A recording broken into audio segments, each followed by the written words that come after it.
कैसे तू गुनगुनाए मुस्कुराए छोटी मोटी बातों पे मुंह फुलाए ये नजाकत। চাঁদের চেয়েও সুন্দর তুমি, ফুলের থেকেও মিষ্টি। এই পৃথিবীতে প্রতিটি মায়ের কাছে সন্তানই মূল্যবান বেশি। কেমন লাগলো? Oh my God! Wow! যাই হোক, hello everyone, welcome to my. रुको जरा सबर करो। Hello everyone, welcome to my YouTube channel. আমি পল্লবী, আর তুমি? তো তোমরা সবাই কেমন আছো? আশা করি সবাই ভালো আছো, আমিও ভালো আছি। তো আজকে আমাদের কাছে খুব একটা স্পেশাল ডে, বলতে পারো প্রতিটা মায়ের কাছেই তার ছেলের জন্মদিনটা একটা খুব গুরুত্বপূর্ণ দিন হয়। যারা প্রথম এই পৃথিবীতে যারা প্রথম মা হয়েছে, একমাত্র এই ফিলিংটা তারাই বুঝতে পারবে, যেটা আর কি ভাষায় প্রকাশ করা যাবে না।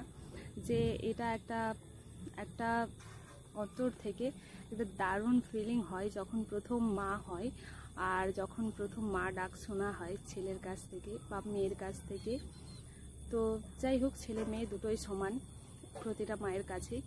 আর আমার ছেলের জন্মদিন আজকে, তো তোমাদের সবার কাছ থেকে এটুকুই আমার প্রার্থনা আছে যে সবাই আমার ছেলেকে আশীর্বাদ করো, কারণ আজকে ওর কাছে একটা খুব গুরুত্বপূর্ণ দিন, আমাদের কাছেও। তো যাই হোক, আজকের পুরো ব্লগটা তোমরা দেখতে থাকবে, কারণ আজকের ব্লগটা আমরা অনেক কিছুই প্ল্যান করে রেখেছি। মানে অনেক কিছু প্ল্যান বলতে খুব সামান্যভাবেই করব। প্ল্যান বলতে আমাদের একটু পুজো দিতে যাওয়া আছে, আর এরকম নর্মালিভাবে যেরকম হয় আর কি জন্মদিন করা, বাদবাকি মানে কাউকে বলা হয়নি সেরকমভাবে, আর খুব বড়োভাবে আয়োজন করা হয়নি, এইটুকুই। মানে বাড়িতে করা হয়েছে খুব সামান্য করে। তো যাই হোক, আজকের পুরো ব্লগটা তোমরা দেখবে, এনজয় করবে। আর আজকে আমরা প্রথমে আজকে করব, এখন সকাল করে উঠে স্নান করে নিয়েছি, আর রোহনকে প্রথমে ডাকবো, ডেকে পর ওকে উইশ করব। তোমরা দেখবে আর ও কীরকম রিয়েক্ট করে বা কি বলে, সেগুলো সব কিছু তোমরা দেখবে। আর তারপর ওকে ডেকে পর স্নান করিয়ে রেডি করিয়ে আমরা তিনজন মিলে যাব পুজো দিতে। আর পুজো দিয়ে পরে এসে আজকে পুজো দিতে যাব, তারপরে এসে পরে আমি রান্না করব না, কারণ ওর দিদুন ওকে রান্না করে আজকে খাওয়াবে। তো যাই হোক, রান্না করাটা যদি না দিতে পারি এখন বলতে পারবো না, কারণ ওখানে পুজো দিতে যাব, কতটা কি ভিড় হয় সেটা আমি বলতে পারবো না। তো যাই হোক, পুজো দিতে যাব, তারপরে এসে খাওয়া দাওয়া আছে। আর বিকেলবেলা আমরা আজকে একটু যাব, কারণ আমার মায়ের বাবা মানে আমার দাদু আর কি অসুস্থ আছে। তো আমরা বিষ্ণুপুর যাব দাদুকে দেখতে, গাড়ি করে আমরা সবাই মিলে। আমি যাব, বাবা, মা, বৌদি, আমাদের পুচকি আর আমার ছেলে, আর ওর বাবা যাবে। আমরা মানে ফ্যামিলির সবাই যাব, দাদা বাদ দিয়ে, কারণ দাদা বাইরে আছে তো সেই কারণে। তো আমরা সবাই মিলে যাব বিষ্ণুপুর বিকেলে দাদুকে দেখতে। তারপর আসার পথে ওখান থেকে কেক নিয়ে এসে, কেক টেক আর কি যেরকম যা লাগে সেগুলো নিয়ে এসে খুব অল্প সামান্যভাবে ওর জন্মদিনটা পালন করব। কারণ এখন আমি যেহেতু বাপের বাড়িতে আছি, যখন আমি ওখানে যাব মানে আমার শ্বশুর বাড়ি, ওখানে গিয়ে তারপর একটু যদি সবার আশীর্বাদে পারি একটু বড়োভাবে তখন করা হবে। তো প্রথমে চলো আগে রোহনকে ডাকতে যাই। 1 মিনিট, রোহনকে ডাকতে যাব। আর তোমরা এতক্ষণ ধরে কি করছো? এতক্ষণ ধরে তোমরা সবাই ব্লগটা দেখছো, আর একটা কেউ লাইক করোনি? একটা করে সবাই লাইক করে দাও, আর সুন্দর করে ছোট্ট করে একটা কমেন্ট করে দাও। আর যারা আমার ইউটিউব চ্যানেলে নতুন আছো, এখনো পর্যন্ত সাবস্ক্রাইব করোনি, তারা প্লিজ একটু সাবস্ক্রাইব করে দেবে। তো চলো আগে ঝটপট রোহনকে ডেকে দিই। A few moments later. তো আমি চলে এসেছি রোহনকে ডাকতে, আর ও এখানে ঘুমিয়েছে।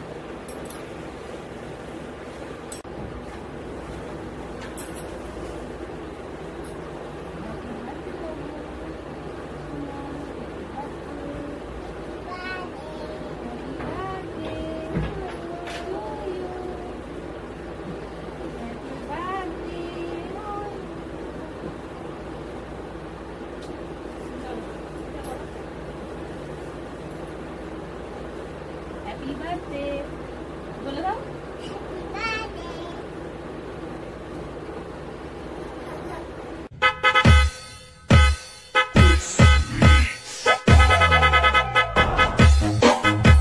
তো ঝটপট আমরা তিনজনে রেডি হয়ে নিই, তারপর তোমাদের সাথে দেখা হচ্ছে। তো পুজো দিতে যাওয়ার জন্য আমি রেডি হয়ে পড়েছি, তো চলো পুজো দিতে যাওয়া যাক। তো বন্ধুরা আমরা তিনজনে মিলে বেরিয়ে পড়েছি পুজো দিতে যাওয়ার উদ্দেশ্যে। তো তোমাদেরকে প্রথমে আমি একটা কথা বলি যে আজকে যে আমি বার্থডে ব্লগটা আমি শ্যুট করছি সেটা কিন্তু তোমাদেরকে একেবারে আমি দিতে পারবো না, তার কারণ আজকের ব্লগটা একটু বড় হতে চলেছে। তো সেই কারণে আমি তোমাদেরকে পার্ট 1 আর পার্ট 2 করে দেব আজকে আর কালকে। তো যাই হোক, দেখো তোমাদের সাথে আমি কথা বলতে বলতে কিন্তু পাঁচমোড়া ঢুকে গেছি যেখানে আমি পুজো দেব। তো এখানে যেখানে আমি পুজো দেব সেটা একটা বাজারের মধ্যে। তো এই সাইডে আছে মা কালীর মন্দির আর ওই সাইডে আছে শিব বাবার মন্দির। তো এখানে দেখো তোমাদেরকে আগে মা কালীর মন্দিরটা পুরোটা দেখায়। আর জানো তো আমি ব্লগ খুব একটা দিই না, সেটা তোমরা সবাই ভালো করেই জানো। তো সেই কারণে তোমাদের কাছ থেকে ক্ষমা চেয়ে নিচ্ছি যদি আমার কোনো ভুল বলা হয়ে গিয়ে থাকে।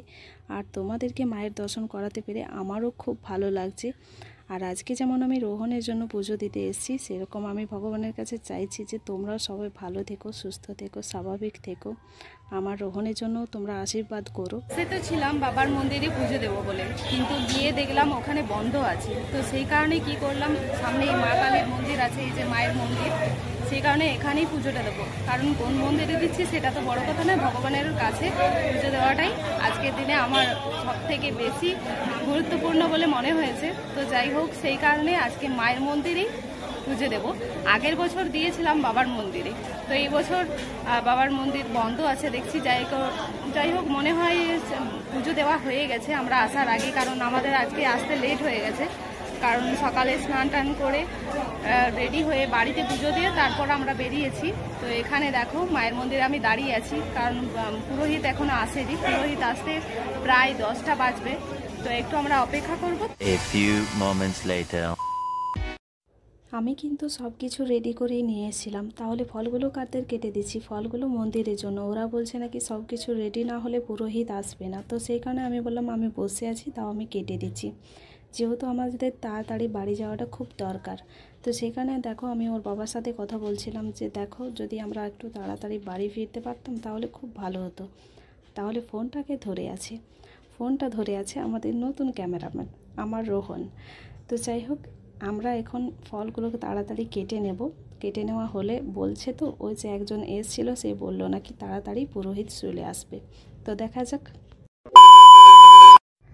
তো বলতে বলতেই কিন্তু পুরোহিত চলে এসেছে আর পুজোতে বসে গেছে। আর আমার খুব টেনশন হচ্ছে, কারণ বাড়িতে মা কী করছে একা সেটা তো বলতে পারছি না। তো যাই হোক, আমাদের বাড়ি যাওয়াটা খুব দরকার। তো মন দিয়ে আগে পুজোটা তোমরাও দেখে নাও, আমিও দেখে নিই, তারপর বাড়ি ফিরবো।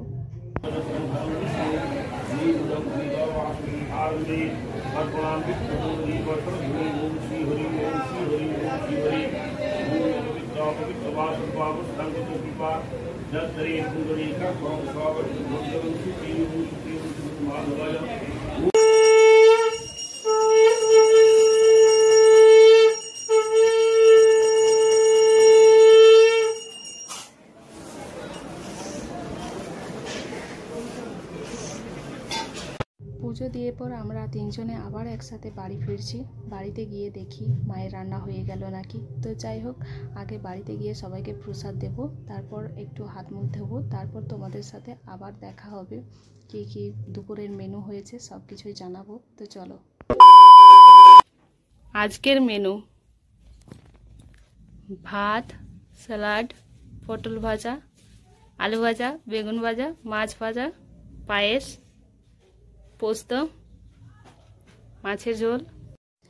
খাবার আগে আমি আশীর্বাদ পর্ব রেখেছি। আর এটা দেখে হয়তো তোমাদের সবার মনে হতে পারে যে আশীর্বাদ পর্ব রেখেছি অথচ কিছু দিচ্ছি না বা অন্য কেউ দিচ্ছে না কেন। আমি মনে করি যে আজকের দিনে ওকে সবাই ভালোবাসা দেখ, বুক ভরা আশীর্বাদ করুক ভরপুর, ব্যাস আমার সন্তানের কাছে ওইটুকুই যথেষ্ট। আর আমার আমার কোনো কিছু দিতে হলে আমি কোনো দিন দেখি না যে আজকে ওর কাছে একটা স্পেশাল ডে বলে আজকে আমাকে ওকে সোনার জিনিস দিতে হবে বা অন্য কিছু, আমি সেটা মনে করি না। আমার যখন দিতে ইচ্ছে করে আমি এমনি দিনেও দিয়ে থাকি ওকে। আর আমরা তো এত ধনী ব্যক্তি নই না যে যখন তখন সোনার গিফট দিতে পারবো। তো আমি যে কথাগুলো বললাম তোমরাও কি তাতে একমত সেটাও একটু কমেন্টে জানাবে। এরপর আমার বাবা ওকে আশীর্বাদ করবে। আর আজকের ভিডিওটা আমি এখানে এরপর শেষ করব, ওর খাওয়া হয়ে গেলে দুপুরের খাওয়া। তারপর আগামীকাল আসছে পার্ট 2, তোমরা অপেক্ষায় থাকবে কিন্তু। তো তোমরা সবাই মিলে আমার সন্তানকে খুব খুব করে আশীর্বাদ করো, ও যেন একটা শিক্ষিত মানুষ হওয়ার আগে একজন ভালো সৎ মানুষ হয়ে ওঠে, কারণ আমাদের দেশে এটার খুব অভাব আছে। তো যাই হোক, তোমাদের সবাইকে tata, love you my all YouTube family.